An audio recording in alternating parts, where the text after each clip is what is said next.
അവൻ നിങ്ങളെ കരുതുന്നതാകയാൽ നിങ്ങളുടെ സകല ചിന്താകുലവും അവന്റെ മേൽ ഇട്ടുകൊള്ളുവിൻ. 1 പത്രോസ് 5:7. ദൈവത്തിന് മാറ്റുവാൻ സാധിക്കാത്ത ഒരു ദുഃഖവും നമ്മളിലില്ല എന്ന വാക്ക് നമ്മിലുള്ള എല്ലാ ഭാരങ്ങളെയും വേദനകളെയും കണ്ണുനീരിനെയും എല്ലാം ദൈവത്തിന്റെ കരങ്ങളിലേക്ക് കൊണ്ടുപോകാമെന്ന ഉറച്ച പ്രത്യാശയാണ് നൽകുന്നത്. നമ്മുടെ ജീവിതത്തിൽ ചിലപ്പോൾ ചില ദുഃഖങ്ങൾ നമ്മെ അടിച്ചമർത്തുന്ന പോലെ തോന്നാം, അല്ലെ? മനുഷ്യന്റെ ശക്തിയും ധൈര്യവും അവസാനിക്കുന്നിടത്ത് ദൈവത്തിന്റെ കരുണയും ശക്തിയും ആരംഭിക്കുന്നു.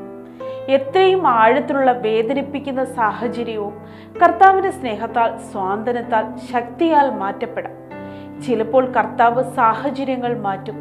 ചിലപ്പോൾ കർത്താവ് നമ്മുടെ ഹൃദയം മാറ്റി ആ സാഹചര്യം സഹിക്കാനും അതിലൂടെ വളരാനുമുള്ള ശക്തി നൽകും. ദൈവത്തിന് ഒന്നും അസാധ്യമല്ല എന്ന് ലൂക്കോസ് 1:37 പ്രതിപാദിക്കുന്നു. വേദനകൾ എത്ര വലിയതാണെങ്കിലും ദൈവത്തോട് പങ്കുവയ്ക്കുക. കർത്താവിൻ്റെ സമയം, മാർഗം നമ്മുടേതിനേക്കാൾ ഉയർന്നതാണ്.